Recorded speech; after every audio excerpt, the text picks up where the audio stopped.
Hey, I'm going to try something here.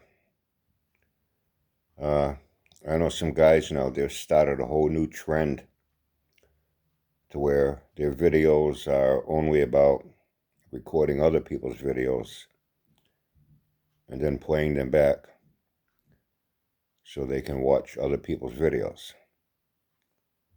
But they do it on live streams going for hours and hours and hours. I can't dedicate that much time to YouTube the way they can. Yeah, I guess, these guys are unemployed, living with their parents.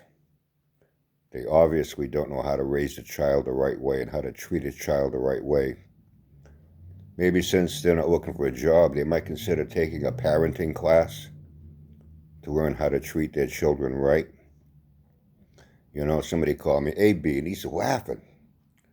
Hey, why did you say that Danica Patrick swept her way to the top in NASCAR? And I laughed. I says, I never said that. He said, yeah, I know. I saw your video Sunday night. A lot of people saw it. You never said anything about that. You just laid out, the facts behind her career in NASCAR, that she did not have a good career. She was not very good, you know. I even got into her early career in IndyCar, won one race in Japan, non-sanctioned, no known driver at all. Backup drivers and backup cars. I got the hiccups. Backup drivers and backup cars. And she won that race because a couple of cars ahead of her getting to the late stage of the race. One had a tire go down, one ran out of fuel.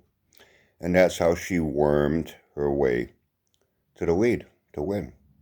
I didn't say she fucked her way to the lead. He said, I know, Brian. You don't have to justify it to me. I said, why are you saying that? He said, hey, your buddy's back doing a live again this morning for a few hours. And he's accusing you of bashing women and saying that Danica Patrick fucked her way to the top in NASCAR. Well, firstly, that's a false statement. She never made it to the top in NASCAR. Her name around the pits in NASCAR with other drivers was Danica Crash Patrick. She crashed out of more races than she was able to finish. She crashed out more than she was able to finish a race. And she took other drivers with her. And she got away with a lot for the fact that she was a woman. Guys didn't want to punch her back when she was beating on them. It's a fact, And I got into, before that, NASCAR was hurting then. They're still hurting even more these days.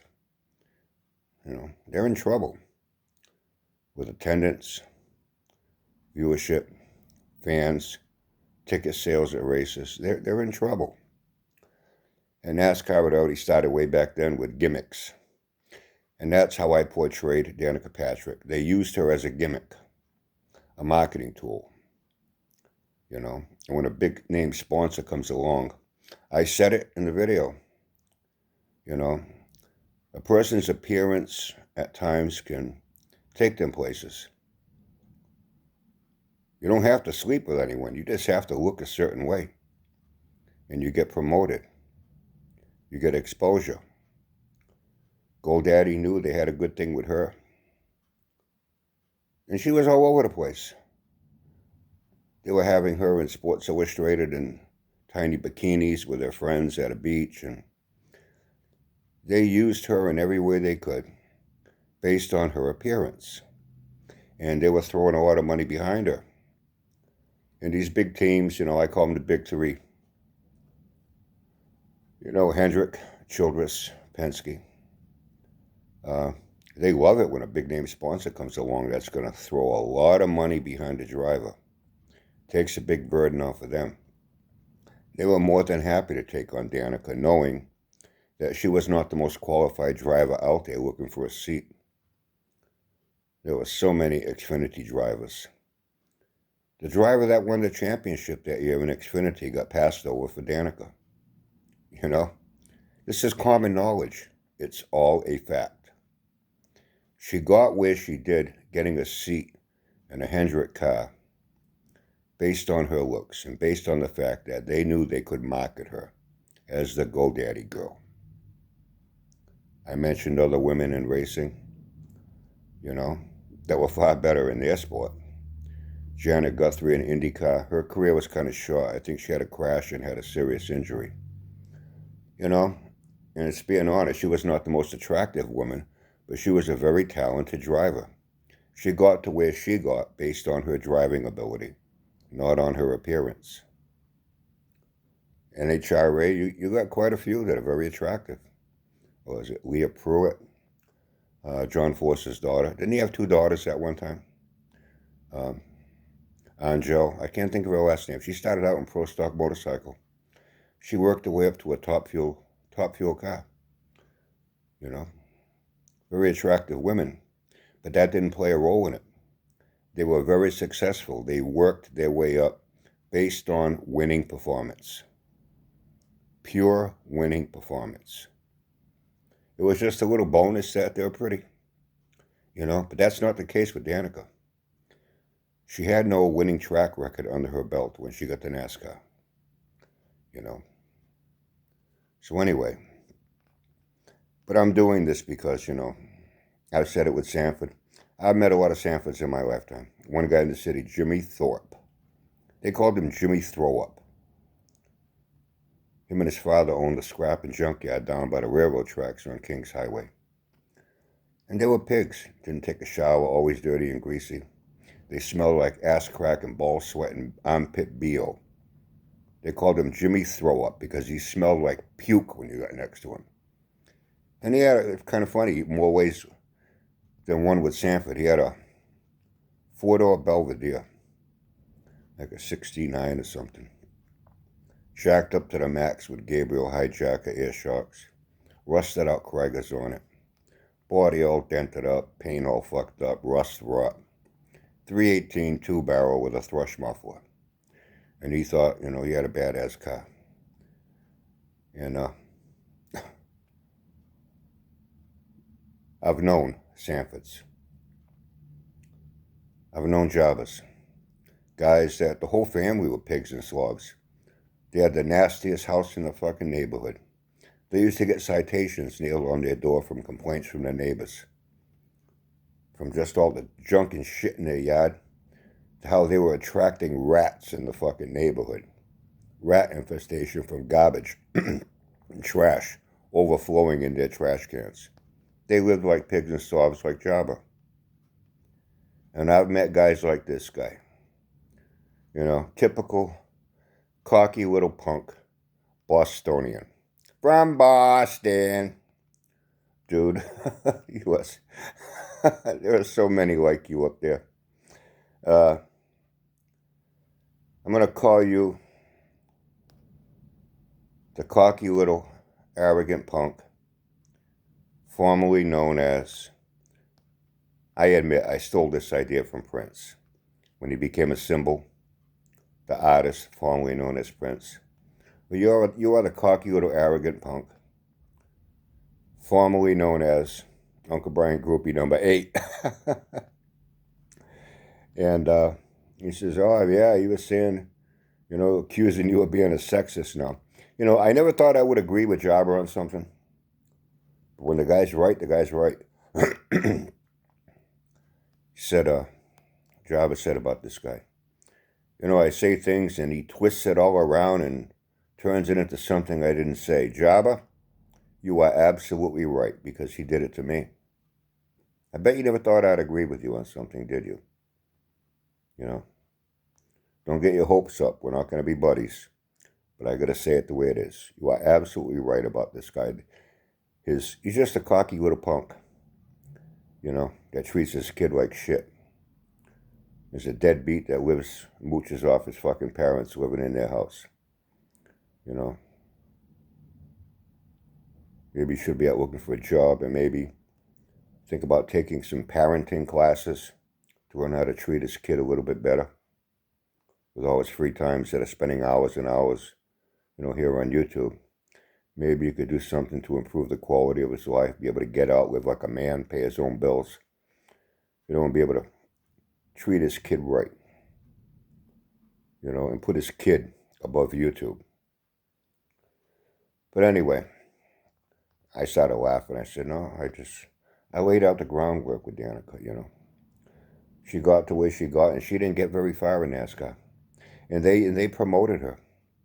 There would be races where, you know, she finished 15th. Danica was one of the very few racers in NASCAR. Now, I know I kind of laugh about NASCAR after a race. They'll have interviews. Hey, you had a great day running 12th. You finished 12th in a race and you get interviewed and you get told you ran a good race. You don't see that in Formula One. You don't see that in NHRA where they go to, the guy that finished fifth in the fucking eliminations. Hey, you had a great day. You finished fifth in the eliminations. You don't see that in other forms of racing. Only in NASCAR, you can have a real bad finish and they'll tell you that you had a great run that day. Danica would finish 18th and 19th, and they had to get her on camera every chance they got. Same thing with, what's her face, Taylor Swift in Chiefs games. I watched me get accused of bashing Taylor Swift. It wasn't her fault. She didn't ask for it, but they knew it would bring TV ratings. The more that they could show her face on TV during Chiefs games, the more it was, the more viewership it brought. Sponsorship money, it's all about the money. Marketing, using people to make money. Danica, you had a great day running 18th. Okay, you know what I mean? I said she got away with a lot due to the fact she was a woman. Guys were not going to hit her back when she hit guys on more than one occasion. And very violent attacks. Body slamming against guys, knocking them back against their car. Like I said, Kevin Harvick is the one that, it was like unbelievable, And he's got his arms up in the air and he's turning his face because she's punching him in the face. She got away with it because she was a woman. She knew guys wouldn't hit her back. Other racers would have got suspended, fined, for what she got away with. She came along and she got that seat with Hendrick. She didn't earn it. All these other racers, like I mentioned, Leah Pruitt and all them, a lot of them started out in, sportsman cars, sportsman dragsters, worked their way up to alcohol, worked their way up to nitro, and they worked their way up. They had wins. They were very competitive. They were always in the hunt, as they say. They were always around there in the final rounds. Sponsors like that. They earned their seat. The bonus was they happen to be attractive. And it's a fact. People that are attractive very often will get more opportunities handed to them than someone that's not as attractive. That's what I said. But the cocky, arrogant Bostonian punk that needs parenting classes and a job to move out of his parents' house and be self-supporting and be a fucking man and stand on his own two legs, formerly known as the Uncle Brian Groupie number 8. He says, yeah, Brian. He said, well, anyway, let's watch this.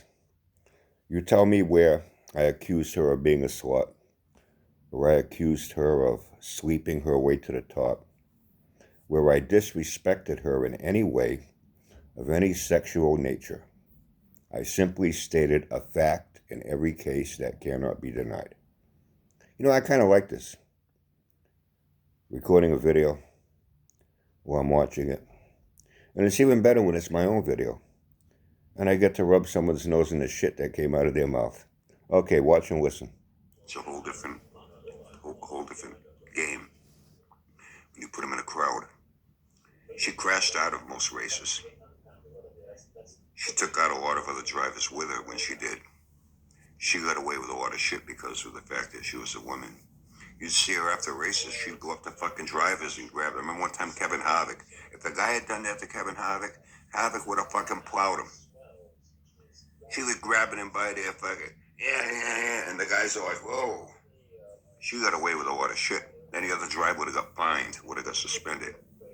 She had a cute face and a hot ass. And she was a marketing tool for GoDaddy. NASCAR, everything you saw, Danica, GoDaddy, that car. And then she lost her ride and eventually she was out of NASCAR. She was a non-competitive factor in a race. She was a non-factor in every race, pretty much. I think she qualified, was it Wasn't the Hendrick cars all qualified 1, 2, 3 for Daytona 1 year, something like that? You know what I mean? And they tried it all, but it kept sliding and sliding, and then they come up with the chase, and then the championship, and then stage racing. That's all I said about Danica, and everything I said is 100% accurate. I didn't hear a single thing about, sex, sleeping her way to the top, none of that. Did you hear any of that? I didn't. Oh, man, dude, you are too funny. Anyway, hey, a little piece of Uncle Brian advice. I gave Job a lot of advice. He didn't want to take it. But I'll still be nice and offer you some advice. Learn how to be a good parent. Maybe think about being a man, doing something with your life instead of being on YouTube for hours and hours and hours every day. To watch other people, to record them, to make videos, and talk about them, and accuse them of saying things that they did not say. But I guess you'll do anything for attention. You got a lot of time to kill. If you can't bring it upon yourself to be a man, grow a set of balls, stand on your own 2 feet, move out of your parents' house, stop mooching off of them, get a job. At least take some parenting classes so you won't be getting pissed off at your son and throw him out of a room every time he walks in on you because he just wants to talk to you because you're his dad and he loves you. And you got to throw him out of a room because he's disturbing you, bothering you from doing the one thing you love most in life, being on YouTube, going live.